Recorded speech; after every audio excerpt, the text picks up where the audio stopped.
Everybody, welcome to Movies with Darren and John. Smokey and the Bandit. 1977, directed by Hal Needham, who I think lived at Burt Reynolds' house, didn't he, for a while? Did he? Yeah. They were best friends. I mean, didn't he work on almost every Burt Reynolds movie up to a certain point? Yeah, he always did stunts and like everything like Gator. Ha ha! Yeah. I'm sorry, every couple seconds I want to look at the camera and just go, ha ha! What a putz. That's another one. Well, I just watched The Man Who Loved Cat Dancing, which is a Burt Reynolds movie from about 3 or 4 years earlier than this. And it's funny, and this is probably true of a lot of Burt Reynolds movies. The opening credits, it says, fight scenes by Hal Needham. Mm-hmm. If you watch any early Burt Reynolds movie, the likelihood is you're going to find the director of this film. This was his first movie, though, as far as I understand it. Hal Needham did a bunch of films with him. Did he also do Hooper?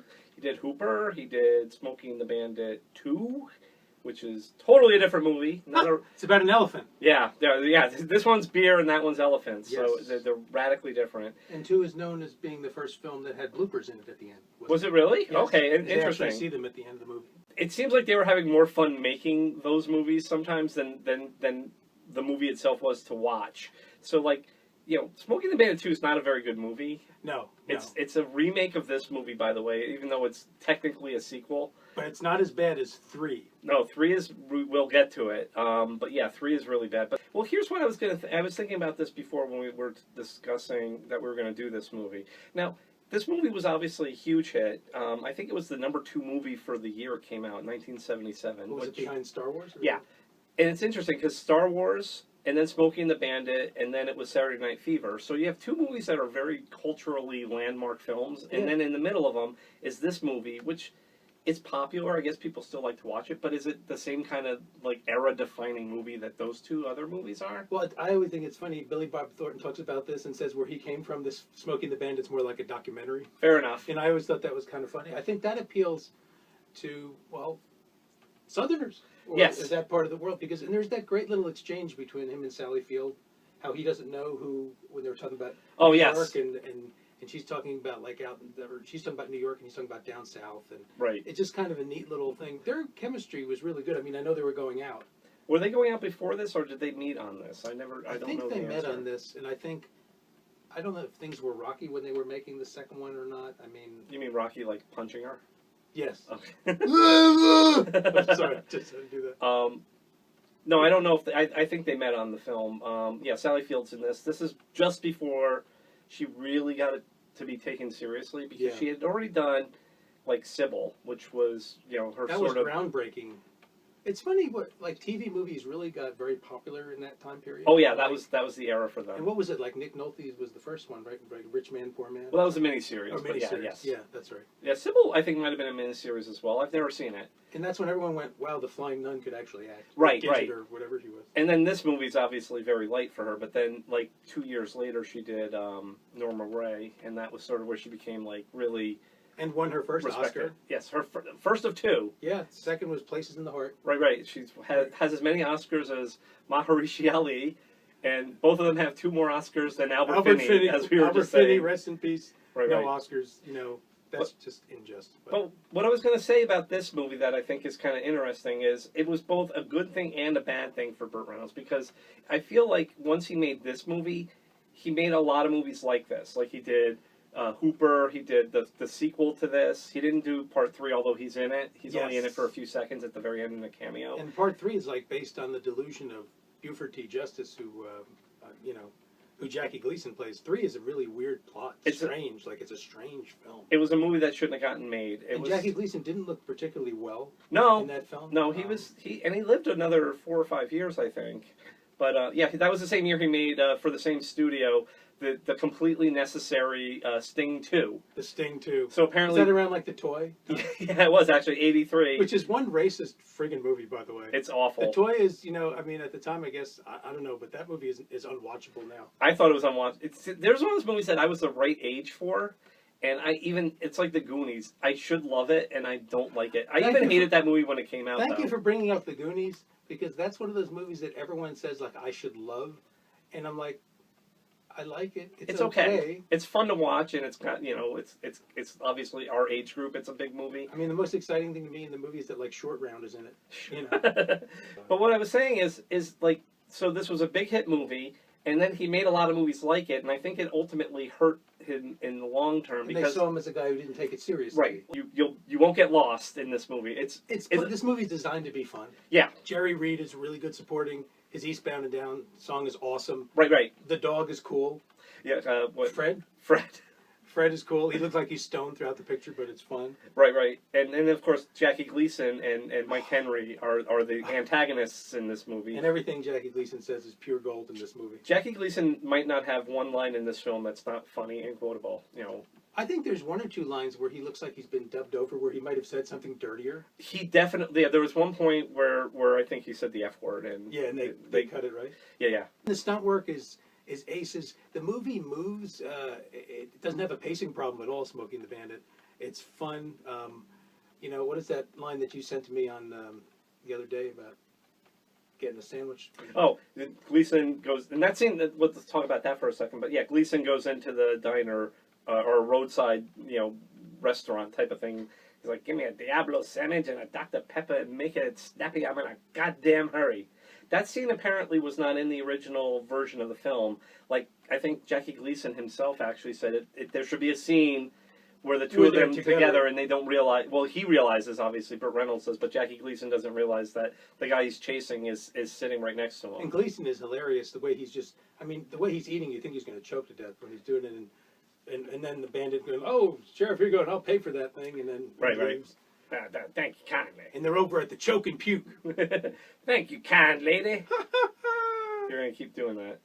Well, my dad, who was a really nice guy, my dad was a great guy, and he really was not somebody who used like foul language. But very once in a while he would reserve it. But I was watching a Burt Reynolds, and we've joked about this for years. I was watching a Burt Reynolds movie. I don't know if it was Hooper or Gator or whatever, and Dad's like, that Burt Reynolds, he just did one too many of those beer and pussy movies. And beer and pussy movies is probably the best way to describe a lot of the Burt Reynolds movies. Yeah, this one, He just, the Gator McCluskey films were, and these are fun movies, but I think that's one of the reasons the critics did have problems with him. The fact that he looked like he was having such a good time, and admittedly so many times said, I was making these movies with friends. Right. And that's what, again, Burt Reynolds did that a lot. Like, like Cannibal Run is basically him surrounding himself with people that he clearly was comfortable with. Like, Dom DeLuise is in a bunch of his movies. Oh, God. Shut up. He would slap him. Slap him. But, yeah, but there's a good example of Burt Reynolds trying something different. I think it was only a year later than this. He made a movie called The End, which had Dom DeLuise in it, who was he wasn't in the first movie, but he was in Smokey and the Bandit 2, as is Sally Field. Which is a good solid movie. It's funny. It's a very dark comedy that would never get made now. Like, in the movie The End, Burt Reynolds plays a guy who is just a regular guy. He's not like an action movie of any kind. He thinks he's dying, right? No, he doesn't even think he's dying. He is dying. He is dying, right? And the movie didn't cop out at the end because a lot of movies now they would have had the same premise where what basically it is a dark comedy where Burt Reynolds has cancer and is going to kill himself, which is already fairly dark territory for a film. Absolutely. And then Dom DeLuise is this mental patient, literally mental patient, who is going to try to help kill him. And there's a lot of funny scenes with that. And there's a great scene that I still quote to this day where Burt Reynolds throws up all those multicolored pills and says it looks like Walt Disney threw up.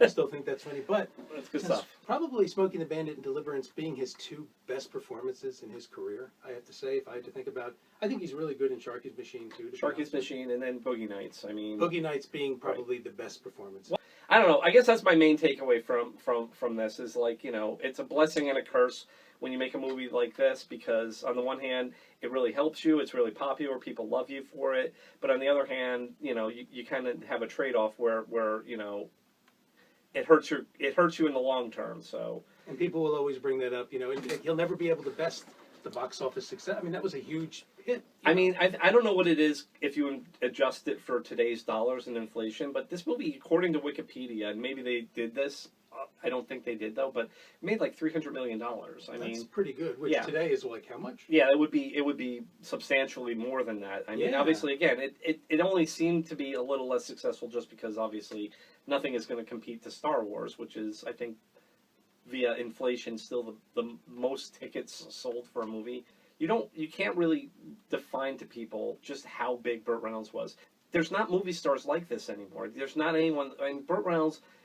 You can't really. It's hard to define, but he was just massive for the second half of the 70s, he was like as big as you can get. He was on TV. He would do the Tonight Show all the time. I mean, you can't really put a price on that because there's not like that now. Now the movies are the stars again, but he was one of those guys that actually sold movies because of who he was. He would show up on award shows. I still remember one award show he showed up on years ago, and this guy came out, this real funny-looking guy came out and did this announcement. Funny how? How was funny how, like a clown. We did that cliche. Great. Yes. I'm sorry, go on, please. Well, no, but it was funny because this guy was really, he was funny looking. and he went on and did this whole speech, and then they cut to Burt Reynolds. I'll still never forget this. With a complete straight face, Burt Reynolds was like, "Thank you very much, Mr. So-and-so, and I loved you in The Wizard of Oz." That's like just like Burt just had a way of being funny. He just, right.